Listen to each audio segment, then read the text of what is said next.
Assalamualaikum. Welcome back to another video. I hope you all are doing well. So now in this video we will discuss about the another new topic of biology, which is a lysosome, which is related to cell organelle.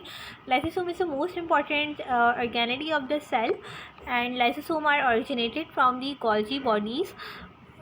Like few micrometer in diameter होती हैं, spherical होती हैं, single membrane bonded organelle होती है. आपको पता है ना कि what is double membrane bonded organelle and what is single membrane bonded organelle. Like double membrane bounded organelle के अंदर डबल मेम्ब्रेन होती है, जबकि सिंगल मेम्ब्रेन बाउंडेड ऑर्गेनेली के सराउंड में उनके बाहर की तरफ एक ही सिंगल मेम्ब्रेन होती है. So lysosome is a single membrane bounded organelle. Lysosome जो होते हैं इनका फंक्शन क्या होता है, बेसिकली साइटोप्लाज्म के अंदर होता है एनिमल सेल के, और इनका फंक्शन होता है digestion of material taken into the cell by phagocytosis. Phagocytosis एक ऐसा प्रोसेस है जिसके थ्रू जो अनवांटेड मटेरियल होते हैं सेल के अंदर, बॉडी के अंदर, लाइसोसोम उस प्रोसेस के थ्रू उन मटेरियल्स को अपने अंदर ले लेता है एंड देन उनको ख़त्म कर देता है. फेगोसाइटोसिस यानी सॉलिड पार्टिकल के इंटेक. एमडीकैट के एमसीक्यूज़ में बहुत ज़्यादा पूछा जाता है कि फेगोसाइटोसिस क्या होता है. तो सॉलिड पार्टिकल की इंटेक करना जो कि लाइसोसोम करता है उसको हम कहते हैं फेगोसाइटोसिस. तो जितने भी वर्न आउट सेलुलर कंपोनेंट होते हैं, फॉरेन पार्टिकल होते हैं, बैक्टीरिया, वायरसेस वगैरह होते हैं, उनको लाइसोसोम पकड़ कर उनको डाइजेस्ट कर लेते हैं. सो आपको पता है कि वो डाइजेस्ट किस तरह से करेंगे, बिकॉज उनके पास बहुत सारे हाइड्रोलिटिक एंजाइम्स होते हैं जो कि हाइड्रोलिसिस कर देते हैं, उनकी डाइजेशन कर लेते हैं.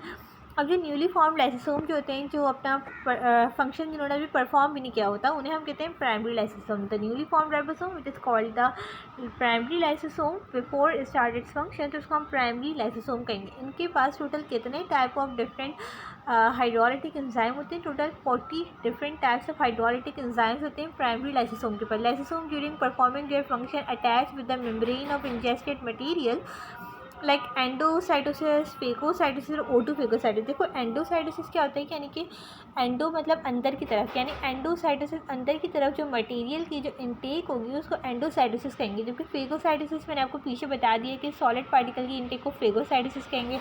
एक और टर्म होती है फॉर लिक्विड पार्टिकल के इंटेक को, तो उसको हम कहते हैं पिनोसाइटोसिस. कि हाँ आप लिख लीजिएगा बस बुक के अंदर ही, पिनोसाइटोसिस.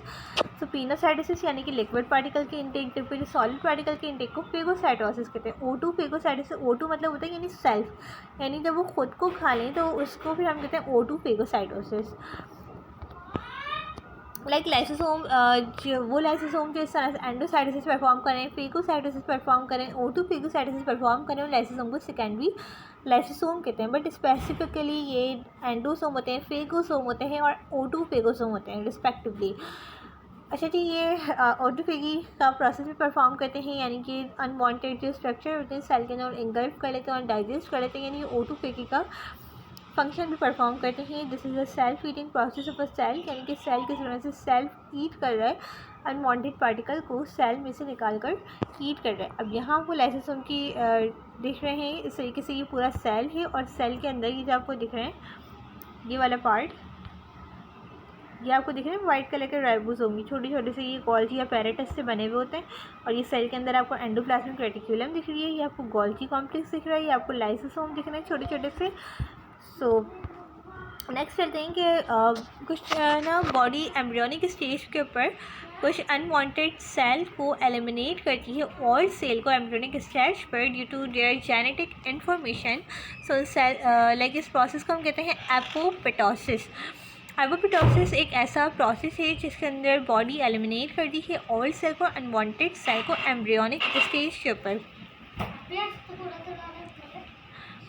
इस तरह से during the self destruction process the membrane of lysosome rupture. अब जब एक वक्त आता है कि लाइसोसोम ना लाइक उसे इन्फॉर्मेशन ही पहुंच रही होती है, तो लाइसोसोम क्या करता है कि खुद को खाने लगता है. उसके जो खुद के हाइड्रोलिटिक एंजाइम्स होते हैं वो खुद को ही खाने लगते हैं. So that self eating process result in the lysosome to become suicide. सो इसी वजह से हम लाइसोसोम को सुसाइडल सैक भी कहते हैं, क्योंकि वो ऑटोलाइसिस परफॉर्म कर लेता है.